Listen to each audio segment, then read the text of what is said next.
Tottenham's transfer summit in paradise. Arsenal with money to spend, but who'll be a gunner and who'll be a goner? And Jose and the other managers on the move. Joining me today are former England international Emile Heskey and international football writer Peter Staunton. I'm James Richardson. This is Transfer Talk. Well, the transfer window is now open in the Premier League, Peter. What are Spurs going to do in it? I think first and foremost for Spurs, the most important thing to do, the number one priority has to be to hang on to Gareth Bale. They missed out on the Champions League, and this week the owner Joe Lewis, Daniel Levy and the manager Andre Villas-Boas are having somewhat of a summit in the Bahamas just to try and sort out which way Spurs go from this summer on. Can they afford to keep him? I don't think they can afford not to keep him.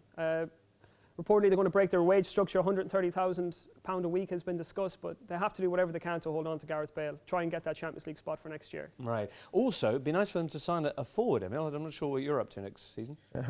I've signed another deal at Newcastle Jets. All right. David Villa, another option that they have up their sleeves. Are you a fan?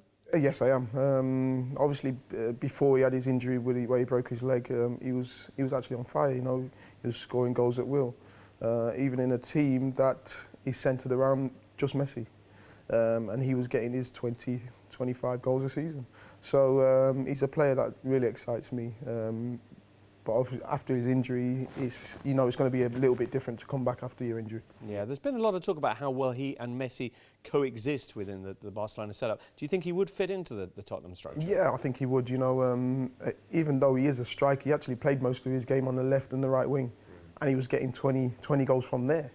So I think he can come into a Spurs side and do well. And Barcelona want to sell? Well, Barcelona probably would listen to an offer for David Villa. He's quite a big earner, and I think to take him off the wage books and then try and restructure, maybe Cesc Fabregas might go Alexis Sanchez, and then they can build again after falling short of their Champions League targets this year. Right. The other news at Spurs is that they might be looking to bring in a transfer guru. Yeah, Franco Baldini is who's currently the sporting director at Roma. They're looking to bring in somewhat of a conduit between the manager and the players and transfer targets. And Baldini, whose work is quite well known, could be that man to provide that bridge. You worked with him for England, Emile. How would you rate him? I thought he was good. He was like the bridge between the players and the manager. So we had quite a good relationship with him as players. So I thought he was really, really good. All right, nice one. Well, Arsenal, meanwhile, pipped Spurs to that fourth Champions League place, and there's a lot of talk about massive amounts of money being at Arsene Wenger's disposal this summer. Yeah, they've signed a new kit deal with Puma, and the sponsorship around the Emirates Stadium has been renewed, so it looks like they've got the fabled war chest this summer, whether Arsene Wenger wants to open it or not. And I think primary targets include Ashley Williams, the Swansea defender. A deal starting at around 8 million has been discussed. And also, since Fiorentina missed out in the Champions League, that could pave the way for the deal to bring Stefan Jovetic to the Premier League. A lot of money being talked about for him, 24 million for a player who's promised a lot, but maybe not delivered that much in Florence. Yeah, well, his goal-scoring totals have diminished over the last number of years. Due to injury, first and foremost, I think he's had a few knocks. But also, I think he's changed his role in the team. He is a facilitator for Fiorentina, bringing midfielders into the game. And I do see a lot of Robin van Persie these days in Stefan Jovetic. So I think maybe if Arsene Wenger wants to improve on Olivier Giroud in a footballing sense, I think he could do a lot worse than bring in Stefan Jovetic. Although a lot of people say that Adam Ljajic is the player he really should be going for. Meanwhile, what's the latest at the back? Well, Wojciech Szczesny, we know, doesn't command 100% the trust of Arsene Wenger. So between the sticks, they're going to look at another goalkeeper. Julius Cesar has just been relegated with QPR, whether his wages would be a stumbling block. And also Rene Adler, who's proven himself to be possibly the equal to the Germany #1, who is Manuel Neuer. So I think they could do a lot worse than bringing in Rene Adler from Hamburg, that's for sure. Now, managers, they're on a merry-go-round, Peter. Ancelotti said he wants to leave Paris Saint-Germain. Mourinho is out at Real Madrid. There's talk of Benitez going to Napoli. And the Mourinho coming to Chelsea story, there's all sorts of talk about other players that might be heading for the exit at Real with him. Yeah, it's no secret that Jose Mourinho is going to take up the reins at Chelsea. Within the next 7 or 14 days, I think we're going to see Mourinho confirmed in the hot seat there. Players will leave Real Madrid this summer, that's for sure. Whether Cristiano Ronaldo follows Jose Mourinho to Stamford Bridge is another story. Not sure if that one has any legs. But one player definitely going to leave, I think, is Pepe, who may even go to Manchester City. Right. Does that make sense for you? Does that add up? I think it does add up.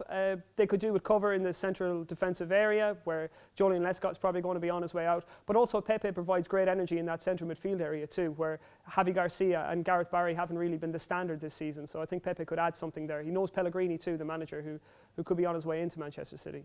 Manuel Pellegrini, there's talk of him bringing all sorts of big names, but one of the guys who's kind of still out there, stuck in Ukraine, waiting for a call, is Fernandinho, the Shakhtar Donetsk midfielder. Difficult situation he's in because he's signed on with a massive release clause, I think over 40 million, and the club are refusing to budge on that. Why would you budge if you've got it in writing? You know, he's a great player, and he's done it year after year, especially in the Champions League, and that's where he's made his name. So if you've got a clause in your contract and you're a club, and another club wants him, and that's your clause to get out. I think he's shown interest in wanting to come to the Premier League with Man City.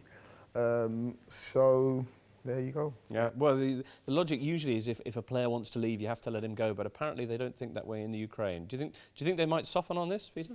No, I don't. Quite simply because Manchester City have so much money behind them that Shakhtar Donetsk are well aware that if they want to stump up the cash for Fernandinho, that's exactly what they're going to have to do. So I think unless we can get 40 million in the Shakhtar Donetsk bank account from Manchester City, he's not going anywhere. Now, also on the subject of Manchester City, Cavani is a big target for them, although Chelsea are interested as well. And Rafa Benitez possibly heading down to Naples as well, where he might be receiving Edin Dzeko from City in return. Yeah, Aurelio De Laurentiis, the president of Napoli, confirmed that he did meet with Manchester City in England over the last few days to discuss a deal between the two clubs for Edinson Cavani going one way in a part exchange for Edin Dzeko going the other. I think Cavani would be a fantastic addition to the City squad. I do think also that Dzeko would be a good addition for Napoli. So if the finances are right, I think this would be a good deal for both clubs. Presumably it would be Edin Dzeko plus bags of cash because Cavani is a much more multifaceted player, no? Yeah, definitely. You know, Edin Dzeko is more of a traditional centre forward, where Cavani could probably play anywhere along that front line. And he's been really exciting for a few years. So I know a lot of teams have been looking at Edin Dzeko. I think he's done really well since he's been at Man City. He's been a little unlucky with loss of form and now and again, but in general, I think he's done really well. All right, well, he was a shining star in the Bundesliga as well, and no doubt would really do well leading the line for Napoli. But Cavani, he could really take Man City up yet another gear, no? Yeah, you know, obviously Roberto Mancini didn't get the best out of a lot of his strikers. I think the likes of Sergio Aguero and Carlos Tevez haven't really kicked on to that next level that City are looking for. But I do think with a new manager coming in, fellow South American Pellegrini, I think he maybe could get the best out of Cavani. And if they do, I mean, Cavani is guaranteed goals, so it'd be a good deal for City. Certainly would. Now, I had a question in about Neymar, story that keeps on rumbling. Barcelona last week insisted that they might be just days away from finally landing the Brazilian. Any further developments on that? It's become a bit of a daily soap opera at this stage. You have the Santos president on one hand saying that it'll be difficult to hold on to Neymar throughout the summer. It's a long transfer window. You have Barcelona claiming that they've not spoken to anybody regarding Neymar. But then you've got Luis Felipe Scolari sticking his oar in, the Brazilian manager, saying he's already spoken to the Barcelona president, Sandro Rosell, who's looking for a character reference. So there's reportedly a meeting set up for after the Confederations Cup between Neymar and Barcelona. But whether he goes this summer or not, that remains to be seen. His father, Neymar's father, reckons that he's going to be there right the way until after the 2014 World Cup in Brazil. But there are forwards who work particularly well together. I mean, a lot of strikers did really well playing with you. But equally at Barcelona, we're talking about the fact that David Villa didn't always enjoy the best of service when he was up front with Leo Messi. So do you think that it could work with Neymar and Messi in the same team? I think so, because Neymar plays more on the left.